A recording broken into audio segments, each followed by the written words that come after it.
Students, आज हम एक बहुत ही इंपॉर्टेंट टॉपिक स्टडी करेंगे, हेटेरोस्पोरी एंड सी रैबिट या विषम बीजाणुता एवं बीज स्वभाव। जब हमने जनरल कैरेक्टर स्टडी किए थे तो हमने टेरिडोफाइट्स में दो प्रकार के टेरिडोफाइट्स डिवाइड किए थे। एक थे होमोस्पोरस और जिसे हम बोलते हैं सम बीजाणुक। दूसरी कंडीशन हमने स्टडी की थी विषम बीजाणुक या हेटेरोस्पोरस। सम बीजाणु कंडीशन में क्या देखा था हमने, सभी बीजाणु समान आकार के होते हैं,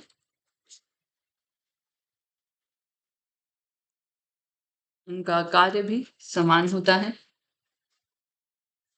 जबकि विषम बीजाणु वंश में हमने देखा जो बीजाणु बनते हैं स्पोरेंजिया में वो दो भिन्न आमाप के बनते हैं, दो भिन्न आमाप या आकार के बनते हैं। उनका कार्य भी अलग अलग होता है। ये दो भिन्न आमाप के बीजाणुओं को हमने नाम दिया था लघु बीजाणु व गुरु बीजाणु या माइक्रोस्पोर्स एंड मेगास्पोर। नाम से ही पता लग रहा है, लघु बीजाणु साइज में छोटे होंगे, आमाप में छोटे होंगे, गुरु बीजाणु आमाप में बड़े होंगे। लघु बीजाणु मेल गैमेटोफाइट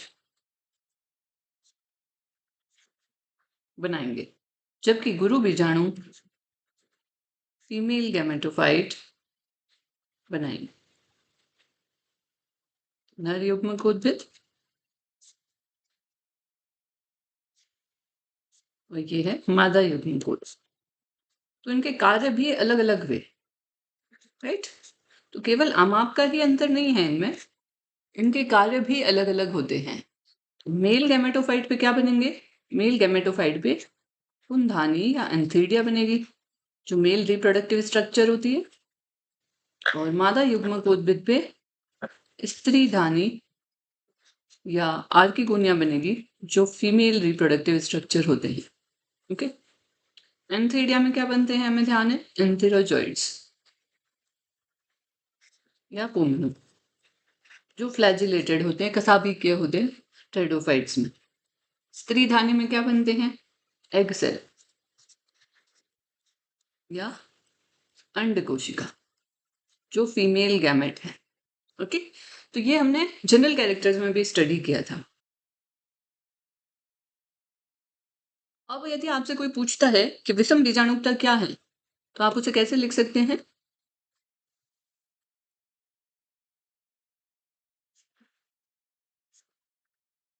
विषम बीजाणुता को यदि परिभाषित करना हो तो आप कैसे करेंगे, पादपों में दो भिन्न आमाप संरचना व कार्य वाले बीजाणुओं का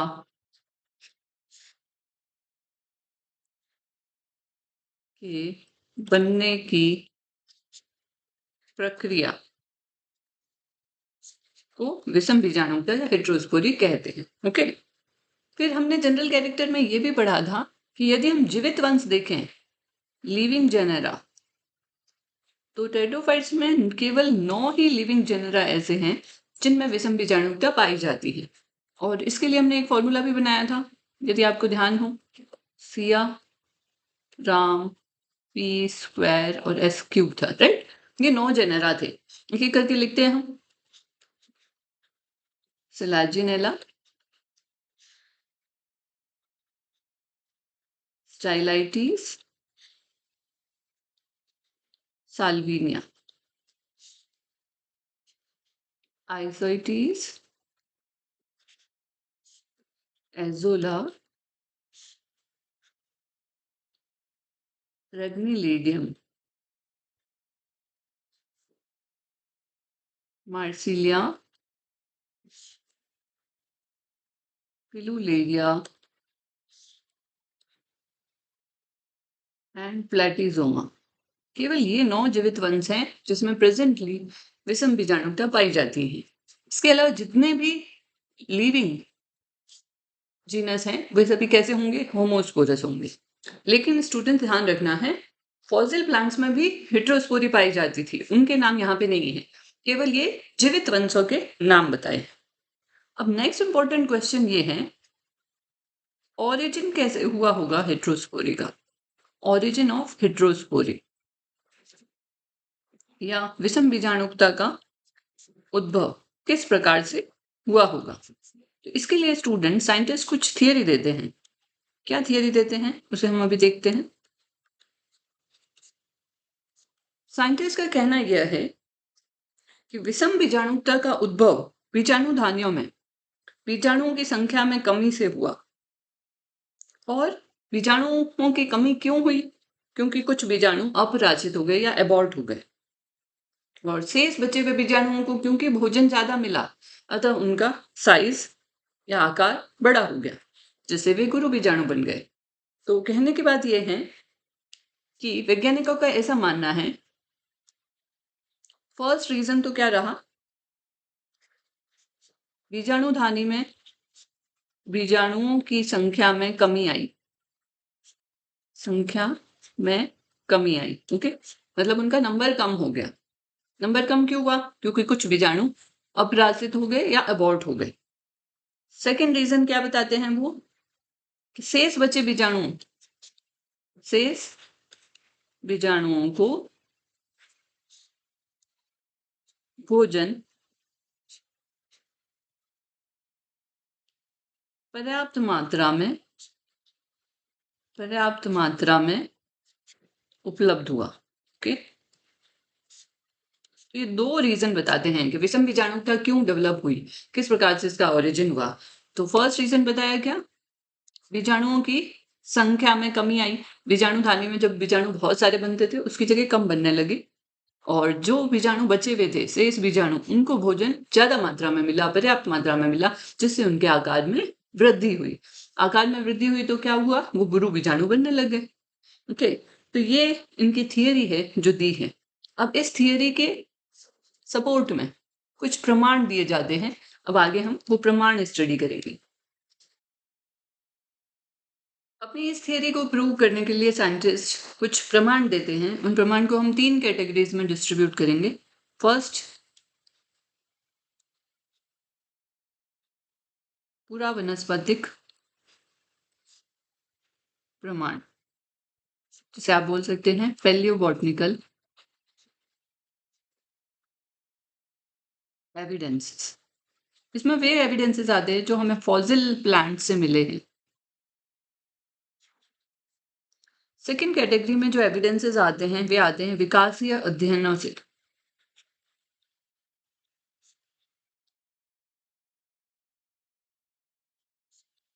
या डेवलपमेंटल स्टडीज से। इसमें वे एविडेंसेस आते हैं जो हम लिविंग जनरल में डेवलपमेंटल स्टडी से कलेक्ट करते हैं, स्पेशली बीजाणुधानी के परिवर्धन से किस प्रकार से डेवलपमेंट होता है लिविंग जीनस में बीजाणुधानी का, उससे रिलेटेड एविडेंसेस कलेक्ट करते हैं। थर्ड जो कैटेगरी आती है वो आती है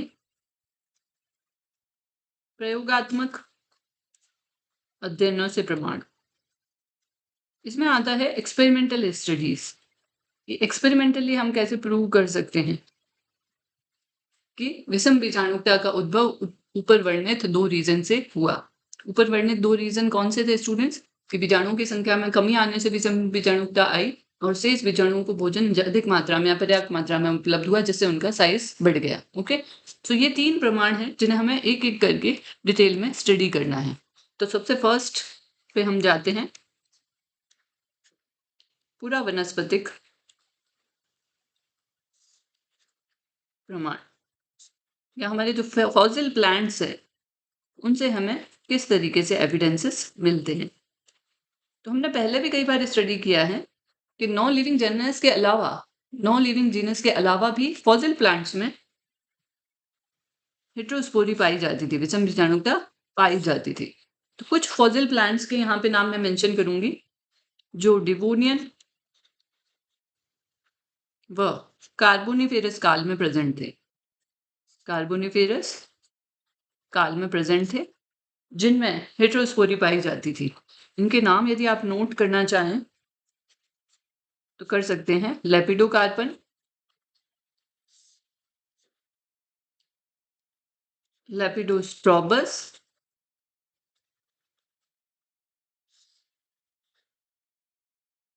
मेसोकार्पन,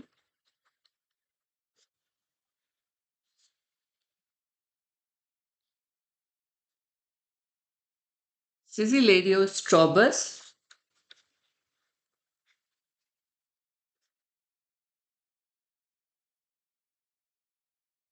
कैलेमोकार्पन,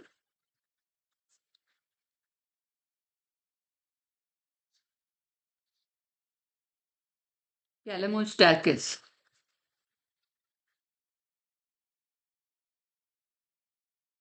ये कुछ फॉसिल प्लांट्स हैं जिनमें विषम बीजाणुता रिपोर्टेड है। इनके फॉसिल्स देखने पे हमें पता लगता है इनमें विषम बीजाणुता पाई जाती थी। अब हमें जो इम्पोर्टेंट जीनस है इन्हीं में से उनको ध्यान में रखना है। स्कॉट नाम के साइंटिस्ट ने एक स्टडी की। वो स्टडी उन्होंने किसमें की? कैलेमोस्टैकिस प्लांट में। Okay, Calamostachys plant. उन्होंने क्या बताया कि इसकी दो जातियां पाई जाती हैं। एक है कैलेमोस्टैकिस बिनियाना,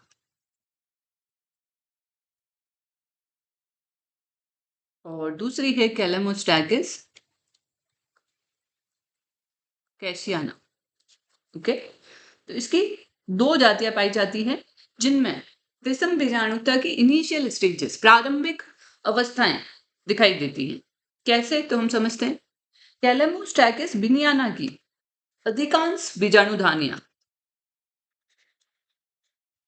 मोस्ट ऑफ द स्पोरेंजिया, अधिकांश बीजाणुधानियां सम बीजाणु होमोस्पोरस है। ओके, किसमें? बिनियाना की बात कर रहे हैं। परंतु कुछ बीजाणुधानियों में बीजाणुओं के आमाप में असमानता पाई जाती है। कुछ बीजाणुधानी की अगर बात करें तो उसमें स्पोर्स के साइज में डिफरेंस पाया जाता है। अलग अलग साइज के स्पोर्स देखने को मिले।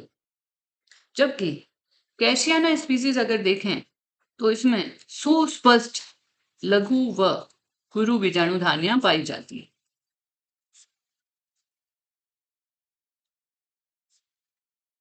सुस्पष्ट लघु व गुरु बीजाणुधानियां पाई जाती। इस जाति में गुरु बीजाणुधानी जो हैं, इसमें कुछ एबॉर्टेड स्पोर्स, अपरासित स्पोर्स भी दिखाई देते हैं। अतः वह क्या बताता है कि एबॉर्टेड स्पोर्स जो हैं, इनके लिए जो भोजन था और जो एबॉर्टेड स्पोर से भोजन था, वो सभी जो जीवित स्पोर्स थे उन्हें मिल गया। उसके कारण बीजाणुओं का साइज बड़ा हो गया। यही हमारी थियरी थी कि स्पोर्स का नंबर कम हुआ और पर्याप्त मात्रा में भोजन के कारण कुछ स्पोर्स का साइज बड़ा हुआ। तो यहाँ पे भी कैशियाना से हमें यही प्रमाण मिलते हैं। स्पष्ट लघु व गुरु बीजाणुधानियां हैं। गुरु बीजाणुधानियों में हमें एबॉर्टेड स्पोर्स भी दिखाई देते हैं, जो ये शो करते हैं कि स्पोर्स का नंबर कम हुआ और पर्याप्त मात्रा में बचे हुए स्पोर्स को भोजन मिला, अतः उनका साइज बड़ा हो गया। तो ये बहुत अच्छा एक प्रमाण है जो कैलेमोस्टैकिस स्पीसीज से आता है। तो स्टूडेंट्स, एक एग्जाम्पल तो आपको ये याद रखना है कैलेमोस्टैकिस का, जिसकी दो जातियों से हम प्रूव कर सकते हैं कि ऊपर दी हुई थियरी सही है। इसके अलावा अगर आप लिखना चाहें तो कुछ और फॉसिल प्लांट्स हैं जिनसे भी यह प्रूव किया जा सकता है सिमिलर थिंग। उनके नाम आप लिखेंगे। लेपिडोकार्पन,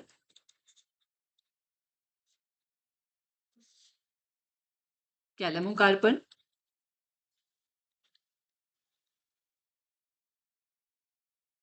एंड स्टाउरोप्टेरिस।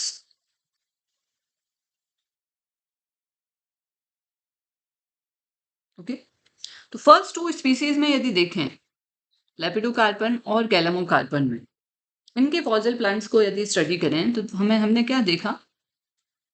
गुरु बीजाणुधानियों में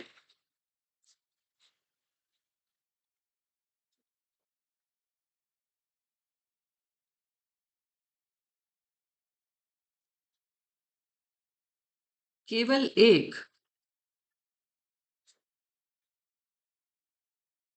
गुरु बीजाणु पाया जाता है या ओनली वन मेगास्पोर पाया जाता है। ओके, बाकी के शेष सभी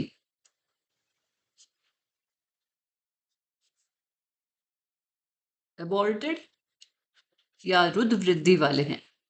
इससे हमें क्या पता लगता है कि केवल एक ही गुरु बीजाणु बचा गुरु बीजाणु थानी में, शेष सभी खत्म हो गए या अबॉर्ट हो गए। तो उनके लिए जो भोजन था और जो अबॉर्टेड स्पोर्स थे उनसे भी जो मिला भोजन वो एक ही बीजाणु को मिला, जिससे उसका साइज बड़ा हो गया। नेक्स्ट एग्जाम्पल स्टाउरोप्टेरिस से भी देखने को मिलता है। इसमें भी सिमिलर कंडीशन है। स्टाउरोप्टेरिस में 2 गुरु बीजाणु पाए जाते हैं गुरु बीजाणु धानी में और 2 रुद्र वृद्धि वाले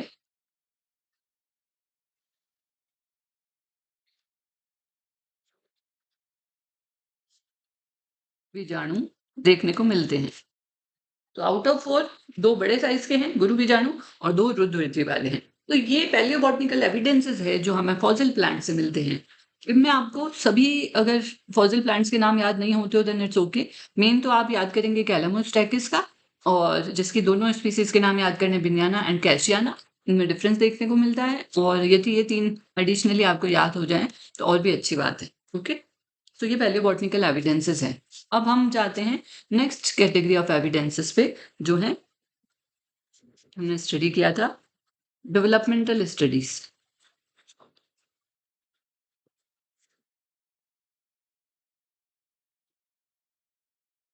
या विकासीय अध्ययन से।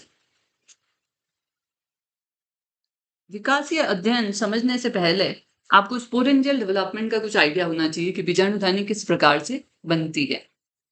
तो बीजाणुधानी कहाँ बनती है ये हमने अलग अलग तरीके स्टडी किए थे टेरिडोफाइट्स में। तो जब बीजाणुधानी का परिवर्तन होता है,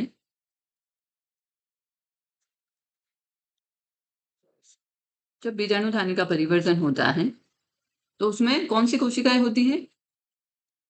बीजाणुजन कोशिकाएं। बीजाणुजन कोशिकाएं जिसे हम क्या बोल सकते हैं? Sporogenous sales. ओके, ये बीजाणुजन कोशिकाएं अपना नंबर बढ़ाती रहती है। नंबर बढ़ाने के लिए वो डिवाइड होती रहती है माइटोटिकली। ओके, जब इनमें डिवीजन रुक जाता है तब हम इन्हें बोलते हैं स्पोर मदर सेल, बीजाणु मातृ कोशिकाएं या स्पोर मदर सेल्स। अब ये जो बीजाणु मातृ कोशिकाएं हैं, मातृ नाम आते ही आपके दिमाग में आना चाहिए अब ये नई किसी प्रकार की कोशिकाओं को जन्म देने वाली है। तो ये जो मदर सेल्स हैं, अब इनमें होता है रिडक्शनल डिवीजन, जिसे आप अर्धसूत्री विभाजन कहते हैं, और इससे क्या बनते हैं? स्पोर्स बनते हैं या बीजाणु बनते हैं। ओके, अब ये बीजाणुधानी यदि गुरु बीजाणुधानी है तो यहाँ पे आप गुरु ऐड करेंगे, और ये बीजाणुजन कोशिकाएं बनाएगी बीजाणु मातृ कोशिकाएं, जिससे गुरु बीजाणु बनेंगे। ये यदि लघु बीजाणुधानी है तो यहाँ पे आप लघु बीजाणुधानी लिखेंगे, और जो बीजाणु बनेंगे वो लघु बीजाणु बनेंगे। ओके, तो ये डेवलपमेंट का मैंने आपको एक तरीके से आइडिया दिया है। अब हम देखते हैं लिविंग जेनेरा के विकास के अध्ययन से हमें किस प्रकार से प्रमाण मिलते हैं। जो हम थियरी दी गई थी उसके 2 पॉइंट्स को क्लियर करते हैं। सो फर्स्ट एग्जाम्पल स्टूडेंट्स हम लेते हैं सिलाजिनेला का।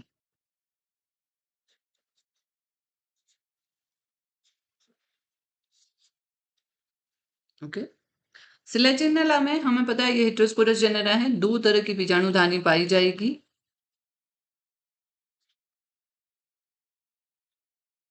लघु बीजाणुधानी और गुरु बीजाणुधानी।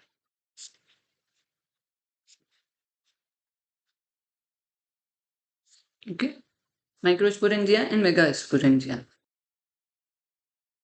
तो स्टूडेंट देखने को यह मिलता है कि दोनों ही तरह के स्पोरेंजिया में जब बीजाणुजन कोशिकाओं से स्पोरोजिनस सेल से बीजाणु मातृ कोशिकाएं बनती है, यहां तक का डेवलपमेंट सेम टाइप का होता है, सिमिलर।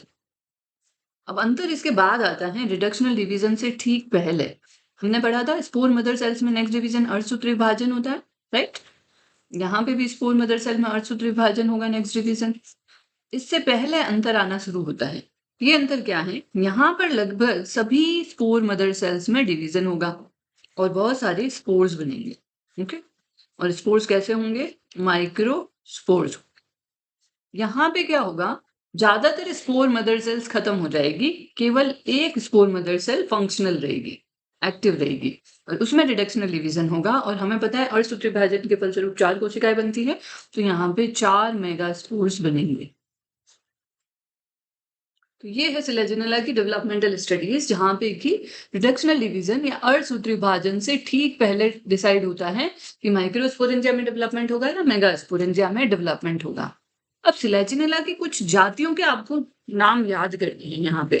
सिलेजिनेला की जातियों में सबसे पहला नाम हम देखते हैं, सिलेजिनेला स्टीनोफिला। सिलेजिनेला स्टीनोफिला में क्या देखने को मिलता है? जो ये 4 मेगास्पोर्स बने थे, इनमें से 2 मेगास्पोर बड़े साइज के हैं, लार्ज, और 2 जो हैं स्मॉल साइज के हैं। ओके, तो 2 कैसे हो गए? लार्ज साइज के, और 2 स्मॉल साइज के हैं। जबकि सिलेजिनेला की मॉलिसेप्स जाति में यदि हम देखें, यहाँ पे 1 मेगास्पोर बड़े साइज का है, जबकि 3 गुरु बीजाणु स्मॉल साइज के। ओके, तो आप देख रहे हैं जितने 4 बने थे उनमें भी नंबर फर्दर कम होता जा रहा है। और सिलेजिनेला एरिथ्रोपस अगर आप देखें, इसमें एक्सट्रीम कंडीशन पाई जाती है। इसमें गुरु बीजाणुधानी में केवल एक गुरु बीजाणु पाया जाता है।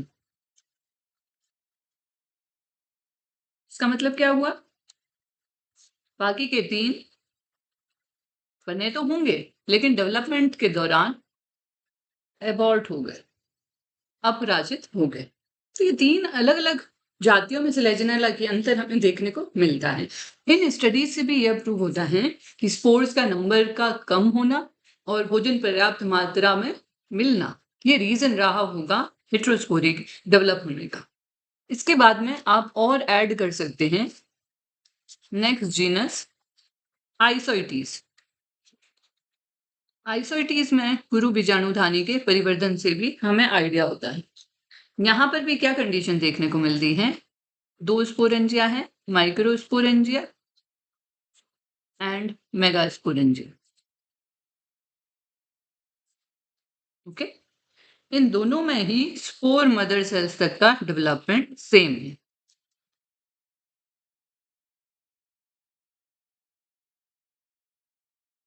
अब यहाँ पे जो माइक्रोस्पोरेंजिया है, उसमें लगभग सभी स्पोर मदर सेल्स या स्पोरोसाइट्स या बीजाणु मातृ कोशिकाएं जिसे बोलते हैं, इनमें रिडक्शनल डिवीजन होगा, जिसके फलस्वरूप 1.5 लाख से 10 लाख तक लघु बीजाणु बनेंगे, माइक्रोस्पोर्स फॉर्म। जबकि यहाँ पे क्या देखने को मिलता है मेगास्पोरेंजिया में? इसका एक बड़ा हिस्सा स्पोर मदर सेल्स का रिडक्शनल डिवीजन से पूर्व अपराजित हो जाएगा, एबॉर्ट हो जाएगा, जिसके फलस्वरूप केवल 50 से 300 गुरु बीजाणु बनेंगे। तो यहाँ पे भी नंबर कम हो गया है, कहाँ 1.5 लाख बन रहा है, कहाँ 50 से 300 ही बन रहा है, तो नंबर कम हुआ, ये भी हमें पता लगा। अब जो स्पोर मदर सेल्स खत्म हो गई थी, उन्होंने पोषण प्रदान किया, और जिन स्पोर्स के हिस्से का भोजन था उसमें, वो भी इन्हीं को मिला, तो भोजन की पर्याप्त मात्रा मिली, अधिक भोजन मिला, जिससे इनका साइज बड़ा हो गया। तो आइसोइटीज की डेवलपमेंटल स्टडीज भी प्रूव करती है जिन 2 पॉइंट्स को हमने लिया था। नेक्स्ट एग्जाम्पल लेते हैं हम मार्सिलिया का।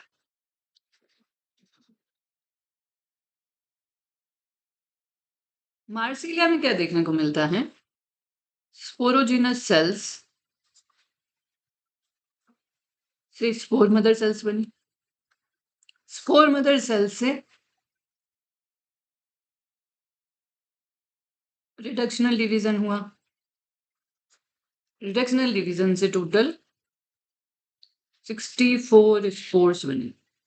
ओके, यहां तक का डेवलपमेंट लघु बीजाणुधानी और गुरु बीजाणुधानी में समान है। अब अंतर उसके बाद देखने को मिलता है। क्या अंतर देखने को मिलता है? यदि लघु बीजाणुधानी है तो सभी 64 स्पोर्स फंक्शनल रहेंगे। ओके, यही यदि गुरु बीजाणुधानी है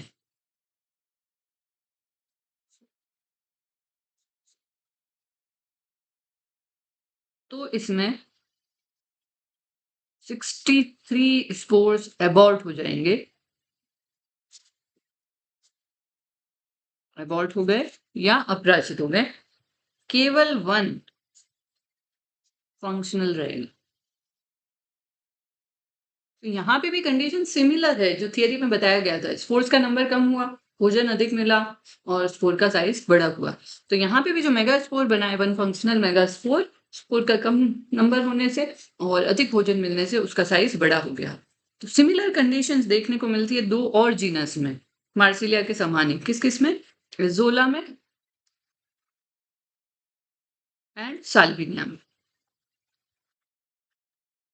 ओके, इनमें भी मार्सिलिया के समान कंडीशन देखने को मिलती हैं। तो डेवलपमेंटल स्टडीज में हमने दो इंपॉर्टेंट चीजें पढ़ी। सिलेजिनेला और आइसर्टीज में यदि हम देखें तो अर्धसूत्री विभाजन से पूर्व निर्धारित होता है कि माइक्रोस्पोरेंजिया बनेंगे या मेगास्पोरेंजिया, जबकि मार्सिलिया, एजोला एंड साल्विनिया में अर्धसूत्री विभाजन के पश्चात डिसाइड होता है कि माइक्रोस्पोरेंजिया बनेंगे या मेगास्पोरेंजिया।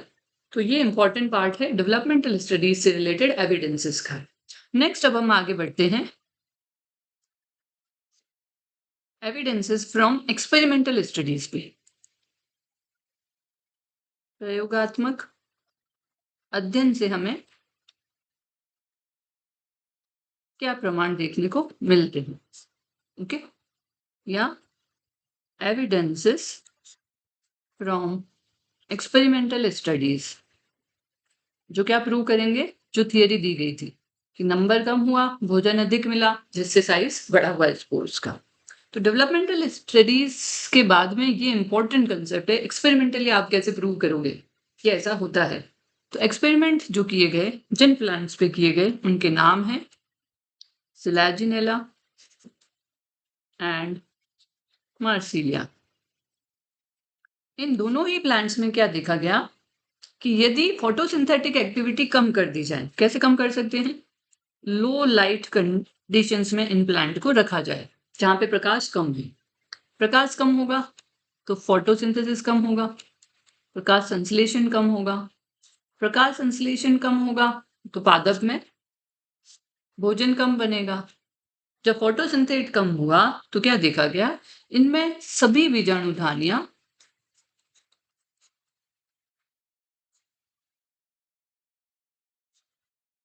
लघु बीजाणुधानी के रूप में परिवर्तित हुई। ठीक है, तो ये बहुत इंपॉर्टेंट एक्सपेरिमेंटल एविडेंस था कि फोटोसिंथेटिक एक्टिविटी यदि रिड्यूस कर दी जाए तो इन पौधों में सिर्फ लघु बीजाणुधानियों का ही विकास होता है। और ये एक्सपेरिमेंट किए थे गोवल नाम के साइंटिस्ट ने। ओके, गोवल ने ये अध्ययन किया था। इससे हमें क्या पता चला, यदि भोजन कम बन रहा है तो केवल लघु बीजाणुधानियां ही बन रही हैं। तो हमारी ये थ्योरी भी प्रूव होती है जो स्टार्टिंग में दी गई थी कि भोजन की पर्याप्त मात्रा होगी तब गुरु बीजाणु बनेंगे। ओके, अब इन्हीं प्लांट्स को यदि पुनः नॉर्मल लाइट में रख दिया जाए जहां लाइट इंटेंसिटी प्रॉपर हो तो वहां पे क्या देखने को मिलेगा, फोटोसिंथेसिस नॉर्मल होगा और लघु बीजाणुधानियां भी बनेगी और गुरु बीजाणुधानियां भी बनेगी। तो ये 3 प्रमाण हैं जो आपको ध्यान रखने हैं, जो प्रूव करते हैं उस थियरी को जो स्टार्टिंग में दी गई थी। एक बार फिर से हम रिवाइज करते हैं। ऑरिजिन ऑफ हेटेरोस्पोरी के संदर्भ में क्या बताया जाता है, बीजाणुओं की संख्या में कमी का होना और शेष बीजाणुओं को पर्याप्त मात्रा में भोजन उपलब्ध होना ये हेटेरोस्पोरी के उद्भव के पीछे कारण है। इसके लिए फिर 3 प्रमाण दिए जाते हैं, पुरावनस्पतिक, विकासीय अध्ययन और प्रयोगात्मक अध्ययन। पहले बॉटनिकल एविडेंसेस में यदि हम देखें तो ये सभी प्लांट्स हैं जिनमें हेटेरोस्पोरी पाई जाती है। लेपिडोकार्पन, स्ट्रोबस, मोजोकार्पन, सिजिलेरियो, स्ट्रोबस, कैलेमोकार्पन एंड कैलेमोस्टैकिस। ओके, अब इसमें स्कॉट ने क्या अध्ययन किया, कैलेमोस्टैकिस की 2 स्पीसीज पे अध्ययन किया, बिनियाना एंड कैसियाना। इनमें क्या देखा गया कि बिनियाना में ज्यादातर स्पोरेंजिया होमोस्पोरस होते हैं, लेकिन कुछ स्पोरेंजिया में छोटे साइज के स्पोर्स भी देखने को मिलते हैं। कैसियाना में उन्होंने देखा कि है तो जीनस सेम है कैलेमोस्टेकिस, लेकिन इसकी जो जाति कैसियाना है, इसमें दोनों प्रकार की बीजाणुधानियों का विकास होता है। और इम्पोर्टेंट चीज़, गुरु बीजाणुधानी में एबॉर्टेड स्पोर्स देखने को मिलते हैं। इसके अलावा लेपिडोकार्पन, कैलेमोकार्पन और स्टाउरोप्टेरिस के आप एग्जाम्पल दे सकते हैं। फर्स्ट दो प्लांट्स जो हैं, इनमें मेगास्पोरेंजिया गुरु बीजाणुधानियों में केवल एक गुरु बीजाणु दिखाई देता है, जबकि शेष जो है अबॉर्टेड दिखते हैं। स्टूडेंट्स, फिर हमने देखा डेवलपमेंटल स्टडीज से भी हमें कई प्रमाण मिलते हैं कि किस तरीके से बीजाणुओं का नंबर कम होना और पोषण अधिक मिलना हेटेरोस्पोरी के उद्भव का रीजन है। फर्स्ट एग्जांपल हमने केस स्टडी किया सिलेजिनेला का। सिलेजिनेला में स्पोर मदर सेल तक का डेवलपमेंट सेम होता है। उसके बाद में यदि सभी स्पोर मदर सेल्स फंक्शनल रह के बनाती हैं तो स्पोर्स का नंबर ज़्यादा रहेगा, तो माइक्रो स्पोर्स बनेंगे और ज़्यादातर खत्म हो जाती हैं और केवल एक शेष रहती है स्पोर मदर सेल, जिसमें रिडक्शनल डिवीजन से 4 मेगा स्पोर बन रहे हैं, तो वो साइज स्पोर का यहाँ पे बड़ा हो गया। अब इसी की सिलेजिनेला की ही 3 स्पीशीज में हम इसी को फर्दर डिटेल में देखते हैं। जो 4 मेगास्पोर बने थे, स्टिनोफिला जाति की यदि हम बात करें, उसमें मेगास्पोर्स 2 बड़े होते हैं और 2 छोटे होते हैं। छोटे हैं लेकिन ये अभी भी मेगास्पोर ही हैं। ये बाद में आगे चल के नॉन फंक्शनल हो जाएँगे। मॉलिसेप्स में क्या देखने को मिलता है, केवल 1 मेगास्पोर बड़ा रहता है जो आगे चल के फंक्शनल रहता है और 3 जो हैं छोटे साइज़ के देखने को मिलते हैं। एरिथ्रोपस में एक्सट्रीम कंडीशन देखने को मिलती है। एक्सट्रीम कंडीशन क्या है कि केवल एक गुरु बीजाणु उपस्थित रहेगा फंक्शनल, बाकी सभी अबॉर्ट हो चुके हैं और उनके अवशेष भी अब नहीं दिखाई दे रहे हैं। तो एरिथ्रोपस में केवल एक गुरु गुरु बीजाणु दिखाई देता है। तो ये बात थी सिलेर्जिनेला की। आइसर्टीज में भी क्या कंडीशन है, स्पोर मदर सेल तक का डेवलपमेंट सिमिलर है। अब नेक्स्ट पार्ट में देखने को मिलता है कि यदि सभी spore mother cells reductional division में जाती है तो 1.5 लाख से 10 लाख तक लघु बीजाणु बन रहे हैं।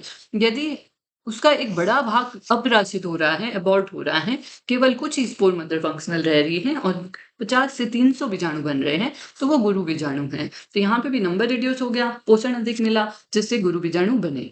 नेक्स्ट एग्जाम्पल हमने लिया मार्सिलिया का।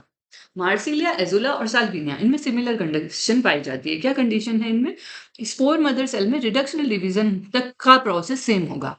रिडक्शनल डिवीजन या आरसूत्र विभाजन के बाद डिसाइड होगा लघु बीजाणुधानी बनेगी या गुरु बीजाणुधानी। जैसे मार्सिलिया की बात करें तो रिडक्शनल डिवीजन के फलस्वरूप 64 स्पोर्स बने। अब इन 64 स्पोर्स यदि सभी फंक्शनल रहते हैं, लगभग सभी फंक्शनल रहेंगे, तो वो लघु बीजाणुधानी है। यदि 63 अबॉर्ट हो गए और केवल एक फंक्शनल रहा तो वो गुरु बीजाणुधानी है।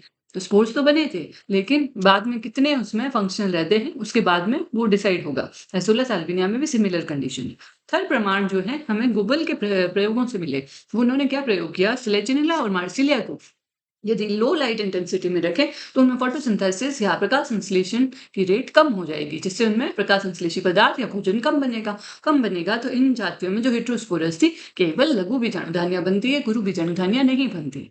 यदि इन प्लांट्स को फिर से हम नॉर्मल लाइट में ट्रांसफर कर लें, फोटोसिंथेटिक रेट वापस नॉर्मल हो जाए, तो इसमें दोनों प्रकार की बीजाणुधानियां बनती हैं। तो ये भी प्रयोग ये बताते हैं कि भोजन की कमी के कारण माइक्रोस्पोर्स बन रहे हैं और अगर भोजन पर्याप्त मात्रा में मिल रहा है तो मेगास्पोर्स बन रहे हैं। ओके, सो आई होप यहाँ तक आपको क्लियर है। सो स्टूडेंट्स, अब हम देखेंगे इम्पोर्टेंस ऑफ हेटेरोस्पोरी या विषम बीजाणुता का महत्व। इसमें फर्स्ट इम्पोर्टेंस हम लेते हैं लिंग निर्धारण या सेक्स डिटर्मिनेशन। तो टेरिडोफाइट्स में हम क्या देखते हैं, यदि स्पीसीज होमोस्पोरस है या समबीजाणुक है तो उसमें लिंग का निर्धारण युग्मक उद्भिद प्रावस्था में होगा। क्यों? क्योंकि जो बीजाणु या स्पोर है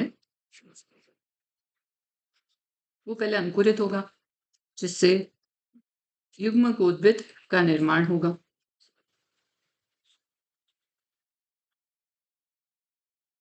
अब इस पे पुंधानी व स्त्रीधानी बनेंगे, जिन्हें आप एंथीडिया एंड आर्किगोनिया बोलते हैं।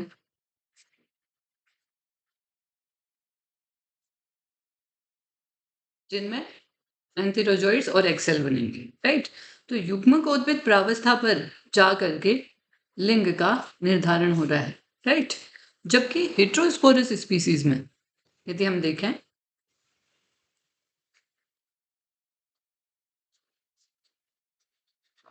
हेट्रोस्पोरस या विषम बीजाणुक स्पीसीज में यदि हम देखें तो क्या देखने को मिलता है, स्पोर लेवल पर ही लिंग का निर्धारण हो जाता है। क्यों? क्योंकि हम जानते हैं स्पोर्स दो तरह के बनते हैं यहाँ, माइक्रोस्पोर्स एंड मेगास्पोर्स। और माइक्रोस्पोर्स हमेशा क्या बनाएंगे, मेल गैमेटोफाइट, और megaspores female gametophyte.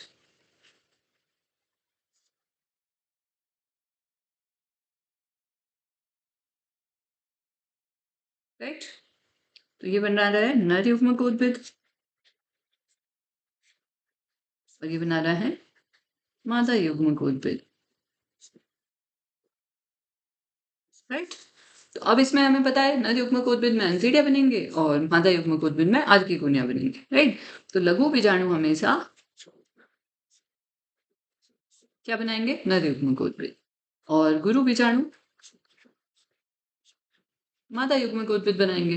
Spore level पर ही निर्धारित हो जाएगा कि कौन सी संरचना बनेगी। ओके, तो सबसे इंपॉर्टेंट पार्ट यही है इसका लिंग निर्धारण का, कि यहाँ स्पोर लेवल पर ही लिंग का निर्धारण हो जाता है।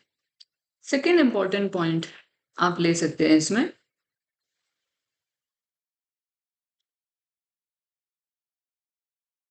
Ecological significance. इकोलॉजिकल सिग्निफिकेंस,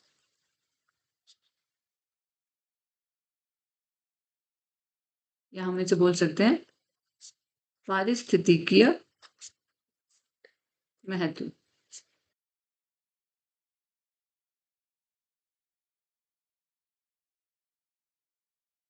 विषम बीजाणु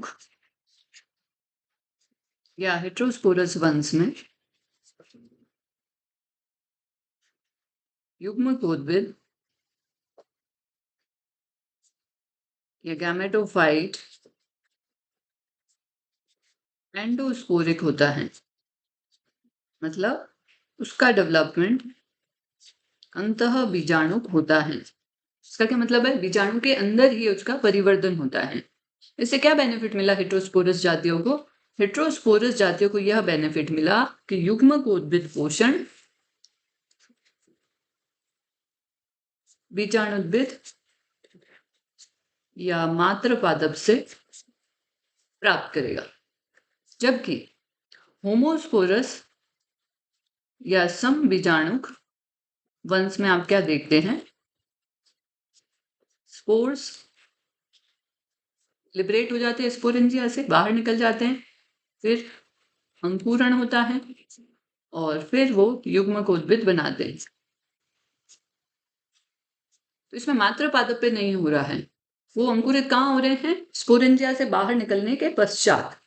अतः उनका अस्तित्व पर्यावरणीय कारकों पे निर्भर रहेगा, उनका अस्तित्व पर्यावरणीय कारकों पर निर्भर रहेगा। प्रॉपर कंडीशंस मिल रही है या नहीं, न्यूट्रिशन अवेलेबल है या नहीं, और कुछ में माइकोराइजा का एसोसिएशन जरूरी होता है तो वो मिल रहा है या नहीं। तो इन सब कारकों पर निर्भर रहता है कि पर्यावरण उस समय कैसा है जब वो लिबरेट हुए और जब वो युग्मकोद्भिद बना रहे हैं।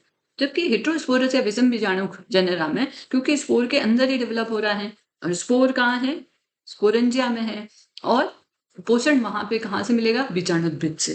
तो हम क्या देखते हैं कि ये जो है काफी हद तक पर्यावरण कारकों पर इनका एग्जिस्टेंस या अस्तित्व निर्भर नहीं करेगा, और पर्यावरणीय कारक कैसे भी हैं उससे प्रभावित नहीं होगा, और निरंतर और सामान्य रूप से इनमें वृद्धि होगी। आई होप यहां तक आपको क्लियर है। अब थर्ड इंपॉर्टेंट पॉइंट हम देखते हैं हेट्रोस्पोरी की सिग्निफिकेंस। तो हम देखते हैं सीड हैबिट या बीज स्वभाव। तो हम ये देखते हैं कि विषम बीजाणुता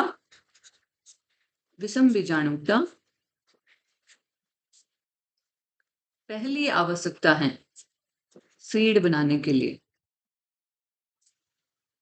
ओके। हेट्रोस्पोरी फर्स्ट रिक्वायरमेंट होती है सीड हैबिट के लिए, क्योंकि बीज बनने के लिए क्या चाहिए कि गुरु बीजाणु बने, मातृ पौधे में गुरु बीजाणु धानी में रहे, निषेचन वहीं पर हो, उसके पश्चात भ्रूण का विकास हो और वो भी उसी में हो। तो इस प्रकार की प्रवृत्ति हमने स्टडी भी किया, सिलेजिनेला में देखने को मिलती। सिलेजिनेला की अगर कुछ जातियों का यहाँ पे नाम लिखें तो एरिथ्रोपस, सिलेजिनेला रुपेस्ट्रिस, सिलेजिनेला मोनोस्पोरा। इन जातियों में क्या देखने को मिलता है कि गुरु बीजाणुधानी में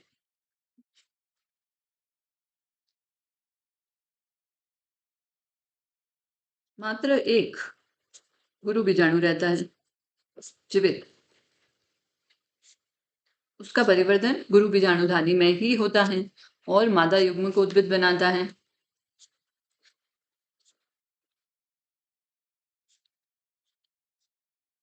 और ये मादा युग्म को उद्भिद का परिवर्तन कैसा है, स्पोर के अंदर ही है। ये हमने पहले भी स्टडी किया, एंडोस्पोरिक है। अब इसी में क्या बनेंगे, आर्किकोनिया बनेंगे, एक्सेल बनेंगे, वहीं पे क्या होगा, निषेचन होगा। और ये सारी प्रक्रिया कहाँ हो रही है, बीजाणुद्भिद पादप पर ही हो रही है, तो पर्यावरणीय कारकों का इस पे प्रभाव नहीं पड़ रहा है। तो ये 3 इंपॉर्टेंस है। तो हम फिर से एक बार रिवाइज करते हैं। इंपॉर्टेंस ऑफ हेटेरोस्पोरी मैंने आपको 3 बताई है, लिंग निर्धारण या सेक्स डिटर्मिनेशन, दूसरा मैंने बताया इकोलॉजिकल सिग्निफिकेंस या पारिस्थितिकीय महत्व, और थर्ड सीड हैबिट या बीज स्वभाव। तो पहले में मैंने आपको क्या बताया, लिंग निर्धारण। लिंग निर्धारण में हमने कंपेयर किया होमोस्पोरस जातियों को हेटेरोस्पोरस से। होमोस्पोरस जातियों में युग्म को उद्भिद प्रावस्था में ही पता चलता है कि पुंधानी बनेगी या स्त्रीधानी बनेगी, जबकि हेटेरोस्पोरस जेनेरा में स्पोर लेवल पर ही डिटरमाइन हो जाता है कि किस तरह का सेक्सुअल स्ट्रक्चर बनेगा, क्योंकि माइक्रोस्पोर्स में जर्मिनेट करके मेल गैमेटोफाइट बनाएंगे, जबकि मेगास्पोर से फीमेल गैमेटोफाइट बनेगा। तो ये फर्स्ट इंपॉर्टेंस था। तो इकोलॉजिकल सिग्निफिकेंस या पारिस्थितिक के महत्व देखें तो हम क्या देखते हैं, सम बीजाणु जातियों में स्पोर्स से जब युग्म को उद्भिद का परिवर्तन होता है तो वो पर्यावरणीय कारकों पर निर्भर करता है, यदि वे अनुकूल हैं तभी उसका परिवर्तन हो पाएगा। और इसके विपरीत यदि हेटेरोस्पोरस वंशों में हम देखें तो हमें ध्यान है कि युग्म को उद्भिद का परिवर्तन स्पोर के अंदर ही होता है, एंडोस्पोरिक होता है, अतः वो पोषण मातृ बीजाणुद्भिद से ही प्राप्त करता है। तो यदि पर्यावरणीय कारक अनुकूल नहीं है तब भी उसका परिवर्तन हो जाएगा, क्योंकि उसे सही तरीके से न्यूट्रिशन मिल रहा है अपने मातृपादप से। नेक्स्ट हमने स्टडी किया सीड हैबिट या बीजीय स्वभाव के लिए पहली आवश्यकता है हेटेरोस्पोरी या विषम बीजाणुता का पाया जाना। बीज स्वभाव का क्योंकि मुख्य लक्षण क्या होता है, उसमें मेगास्पोर्स का मातृपादप में गुरु बीजाणुधानी में निषेचन के काफी समय पश्चात तक रहना। यह प्रवृत्ति भ्रूण विकास के लिए अत्यंत आवश्यक है, क्योंकि भ्रूण को पोषण मिलता रहेगा मातृपादप से तो सुनिश्चित करेगी कि वह सही तरीके से परिवर्तित होगा। तो हेटेरोस्पोरी में फिर हमने एग्जांपल्स भी देखे थे, सिलेजिनेला, एरिथ्रोपस, रुपेस्ट्रिस, मोनोस्पोरा जातियों में। इनमें क्या देखने को मिलता है, प्रत्येक गुरु बीजाणुधानी में एक ही गुरु बीजाणु पाया जाता है, उसके अंदर ही मादा युग्म को उद्भिद का परिवर्तन होता है, वही निषेचन होता है और काफी समय तक एम्ब्रियो बनने तक वह मातृपादप उसे धारण करके रखता है। तो हम कह सकते हैं सीड हैबिट के लिए प्रथम आवश्यकता विषम बीजाणुता। आई होप यहाँ तक आपको क्लियर होगा। सो स्टूडेंट्स, अब हम बीज स्वभाव या सीड हैबिट को डिटेल में स्टडी करेंगे। सीड हैबिट या बीज स्वभाव। यदि हम हायर प्लांट्स, टेरिडोफाइट से हायर प्लांट्स कौन है स्टूडेंट्स, जिम्नोस्पर्म्स व एंजियोस्पर्म्स, उनकी यदि हम बात करें जो बीजीय पादप हैं, इन बीजीय पादपों में कुछ विशेष लक्षण पाए जाते हैं जिनके कारण इनमें बीज निर्माण होता है। तो उन इंपॉर्टेंट लक्षणों को हम देखते हैं एक एक करके। तो हम हेडिंग डालेंगे बीज निर्माण हेतु आवश्यकताएं। क्या क्या आवश्यकताएं हैं बीज निर्माण के लिए, उसे हम डिटेल में स्टडी करते हैं पॉइंट्स बना करके। ओके, सबसे पहली आवश्यकता है 2 प्रकार के बीजाणु का होना। 2 प्रकार के कौन से, लघु व गुरु बीजाणुओं का होना। इसे दूसरे शब्दों में हम क्या बोल सकते हैं, विषम बीजाणुता का पाया जाना, ये पहली रिक्वायरमेंट है सीड हैबिट के लिए। ओके, सेकंड इंपॉर्टेंट रिक्वायरमेंट है गुरु बीजाणुधानी, जिसे हायर प्लांट्स में बीजांडकाय भी बोलते हैं। बीजांडकाय में केवल एक गुरु बीजाणु का क्रियाशील होना, गुरु बीजाणु का क्रियाशील होना। हमें पता है मियोसिस या अर्धसूत्री विभाजन के फलस्वरूप 4 गुरु बीजाणु बनते हैं, उनमें से केवल एक ही क्रियाशील रहना चाहिए। तीसरा इंपॉर्टेंट रिक्वायरमेंट क्या है? गुरु बीजाणुधानी के भीतर ही में गुरु बीजाणु का अंकुरित होना और अंकुरित होकर मादा युग्मकोद्भिद बनाना। और ये प्रक्रिया कहाँ होनी चाहिए? गुरु बीजाणुधानी के भीतर। ओके, मादा युग्मकोद्भिद बनाना। गुरु बीजाणुधानी में गुरु बीजाणु का अंकुरित होना और मादा युग्मकोद्भिद उसके भीतर ही बनाना। तो ये थर्ड रिक्वायरमेंट हो गई। चौथी रिक्वायरमेंट हम देखते हैं, गुरु बीजाणुधानी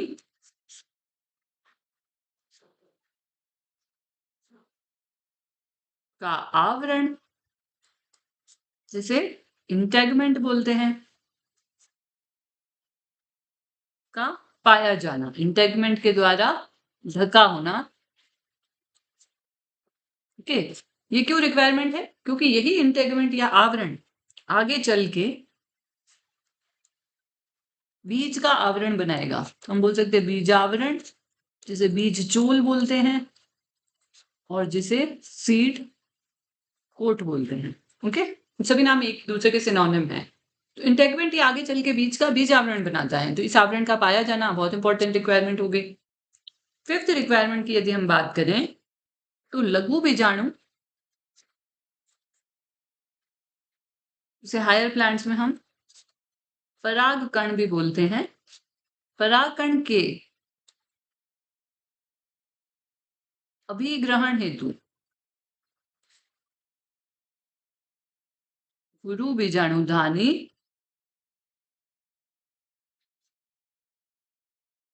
के सीड्स का समुचित विस्तार होना। इसका क्या अभिप्राय है? लघु बीजाणु या परागकण हायर प्लांट्स में परागण की प्रक्रिया के फलस्वरूप कहाँ पहुंचते हैं? गुरु बीजाणुधानी तक पहुंचते हैं। तो गुरु बीजाणुधानी को उसे ग्रहण करने हेतु उसके शीर्ष भाग का समुचित विस्तृत होना अत्यंत आवश्यक है, ताकि लघु बीजाणु वहां तक पहुंच सके। नेक्स्ट अगर रिक्वायरमेंट हम देखें, सिक्स्थ रिक्वायरमेंट क्या है? निषेचन। निषेचन क्या होता है? नर युग्मक का मादा युग्मक के साथ संलयन होना निषेचन कहलाता है। मेल गैमेट और फीमेल गैमेट आपस में फ्यूज होते हैं, यह प्रक्रिया फर्टिलाइजेशन या निषेचन कहलाती है।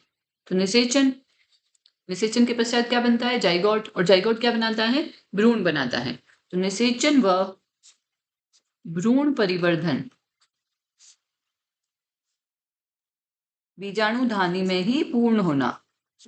बीजाणुधानी में पूर्ण होना, यह प्रक्रिया कहाँ होनी चाहिए? बीजाणुधानी के भीतर ही पूर्ण होनी चाहिए। इससे क्या होगा? भ्रूण के विकास हेतु पोषण मातृपादप से प्राप्त होगा, जहां पे प्रेजेंट है वो मातृपादप से प्राप्त होगा। ओके, ये इसका बेनिफिट हो गया। एंड द लास्ट इंपॉर्टेंट, जब सीड बन जाते हैं तो सीड में भ्रूण में सुप्तावस्था पाई जाती है। सुप्तावस्था पाई जाती है, जिसे हम बोलते हैं डॉर्मेंसी। जैसे ही भ्रूण बना सीड में, तो तुरंत से वो जर्मिनेट नहीं होगा, उसमें एक रेस्टिंग पीरियड पाया जाता है, जिसे हम बोलते हैं सुप्तावस्था या डॉर्मेंसी। तो ये इंपॉर्टेंट रिक्वायरमेंट्स है जो जिम्नोस्पर्म एंजियोस्पर्म में पूरी होती है, इसीलिए वहां पे बीज निर्माण होता है। पहली रिक्वायरमेंट क्या है? 2 प्रकार के बीजाणुओं का बनना, जिसे हम विषम बीजाणुता कहते हैं। नेक्स्ट गुरु बीजाणुधानी। नेक्स्ट रिक्वायरमेंट है गुरु बीजाणुधानी या बीजांडकाय में केवल एक गुरु बीजाणु का क्रियाशील होना। नेक्स्ट है गुरु बीजाणुधानी में गुरु बीजाणु का अंकुरित होकर मादा युग्म को उद्भिद बनाना। देन गुरु बीजाणुधानी का आवरण प्रेजेंट होना जो कि आगे चल के बीज आवरण या बीज चोल बनाएगा। परागण के पश्चात पराग कणों को अभिग्रहित करने हेतु गुरु बीजाणुधानी के शीर्ष का समुचित विस्तार होना ताकि वो उसे ग्रहण कर सके। निषेचन के पश्चात भ्रूण का परिवर्तन होना जो कि बीजाणुधानी में ही परिवर्तित हो और विकास हेतु जो पोषण है वो मातृपादप से प्राप्त करे। लास्ट इंपॉर्टेंट पॉइंट है भ्रूण में सुप्तावस्था का होना। सो स्टूडेंट्स अब हम स्टडी करेंगे कि स्टेरोफाइट्स में विषम बीजाणु जातियां किस प्रकार से बीजीय स्वभाव प्रदर्शित करती हैं। तो यहाँ हम एग्जाम्पल लेंगे सिलैजिनेला का। और मोर स्पेसिफिक बात करें तो सिलैजिनेला की 3 जातियों की, एरिथ्रोपस, सिलैजिनेला रुपेस्ट्रिस और सिलैजिनेला मोनोस्पोरा की। ये तीनों ही जातियां सिलैजिनेला की बीजीय स्वभाव प्रदर्शित करती है। हालांकि इनमें ट्रू बीज या वास्तविक बीज नहीं पाए जाते, इसे हम आगे और डिटेल में डिस्कस करेंगे। किस प्रकार से बीजीय स्वभाव प्रदर्शित करती है, तो पहला इंपॉर्टेंट पॉइंट जो आवश्यकता में हमने पढ़ा था कि विषम बीजाणुता पाई जानी चाहिए, तो हम सभी जानते हैं कि सिलैजिनेला में विषम बीजाणुता या हेट्रोस्पोरी पाई जाती है, अर्थात इसमें 2 प्रकार के बीजाणु, लघु बीजाणु व गुरु बीजाणु बनते हैं। सेकेंड इंपॉर्टेंट पॉइंट जो इसमें देखने को मिलता है वह है केवल एक क्रियाशील गुरु बीजाणु का पाया जाना। तो हमें पता है एरिथ्रोपस, रुपेस्ट्रिस और मोनोस्पोरा तीनों ही जातियों में केवल एक क्रियाशील गुरु बीजाणु देखने को मिलता है गुरु बीजाणुधानी में। ओके, थर्ड इंपॉर्टेंट जो पॉइंट है वो आपको नोट करना है, गुरु बीजाणु बीजाणुधानी में ही अंकुरित होता है, उसका अंकुरण बीजाणुधानी के भीतर ही होता है। ओके, और वहीं पे वो क्या बनाता है अंकुरित होकर, मादा युग्म को उद्भिद बनाता है। ओके, फोर्थ जो पॉइंट देखने को मिलता है सिलैजिनेला की रुपेस्ट्रिस जाति में एक्सट्रीम कंडीशन देखने को मिलती है। क्या देखने को मिलता है कि यहाँ पर निषेचन हमने स्टडी किया, क्या होता है, नर व मादा युग्म का संलयन होना, फर्टिलाइजेशन या निषेचन कहलाता है। तो निषेचन व भ्रूण परिवर्धन तक की प्रक्रिया गुरु बीजाणुधानी के भीतर ही होती है। ये तो 4 इंपॉर्टेंट पॉइंट है जो सिलैजिनेला की जातियां बताती हैं। अब हम कंपेयर करते हैं पहले वाले पॉइंट से जो हमने स्टडी किए थे, कौन से 7 पॉइंट, इनमें से कौन कौन सी जो रिक्वायरमेंट है सिलैजिनेला में पूरी हो रही है। तो पहली इंपॉर्टेंट चीज हम देखते हैं, 2 प्रकार के बीजाणु हाँ सिलैजिनेला में बनते हैं। सिलैजिनेला एक विषम बीजाणु वंश है। गुरु बीजाणुधानी में केवल एक गुरु बीजाणु का क्रियाशील होना, तो हाँ हमने 3 जातियों की बात की, एरिथ्रोपस, मोनोस्पोरा और रुपेस्ट्रिस, जिसमें ये कंडीशन फुलफिल होती है। गुरु बीजाणुधानी में गुरु बीजाणु का अंकुरित होकर मादा युग्म को उद्भिद बनाना, हाँ इन तीनों जातियों में ऐसा देखने को मिलता है। गुरु बीजाणु का आवरण द्वारा ढका होना जो कि आगे चल के बीज आवरण बनाएगा, नहीं, यह स्थिति पूरी नहीं होती है। ओके, अब लघु बीजाणु या परागकण को अभिग्रहित करने हेतु गुरु बीजाणुधानी के शीर्ष का समुचित विस्तार होना, नहीं, यह भी प्रक्रिया पूरी नहीं हो पाती। निषेचन व भ्रूण परिवर्धन बीजाणुधानी में पूर्ण होना और विकास हेतु पोषण मातृपादप से प्राप्त करना, हाँ सिलैजिनेला रुपेस्ट्रिस जाति में काफी हद तक ये पूरी होती है। भ्रूण में सुप्तावस्था का होना, यह प्रक्रिया वहां पे नहीं देखने को मिलती सिलैजिनेला में। अतः हम क्या कह सकते हैं, सिलैजिनेला में बीजीय स्वभाव की तरफ पहला कदम बढ़ चुका है, लेकिन अभी भी वहां पर वास्तविक बीज या ट्रू सीड्स नहीं बनते। तो हम क्या लिखेंगे लास्ट में कंक्लूजन में कि ट्रू सीड्स या वास्तविक बीज नहीं बनते। क्यों नहीं बनते, उसके आप रीजन देंगे। पहला, बीजीय पादपों की तरह गुरु बीजाणुधानी में आवरण या इंटेगमेंट का अभाव होना, इंटेगमेंट का अभाव होना, नहीं पाया जाना। दूसरा इंपॉर्टेंट पॉइंट आप क्या लिख सकते हैं कि गुरु बीजाणु धानी में परमानेंट रिटेंशन होना। तो गुरु बीजाणु का गुरु बीजाणु धानी में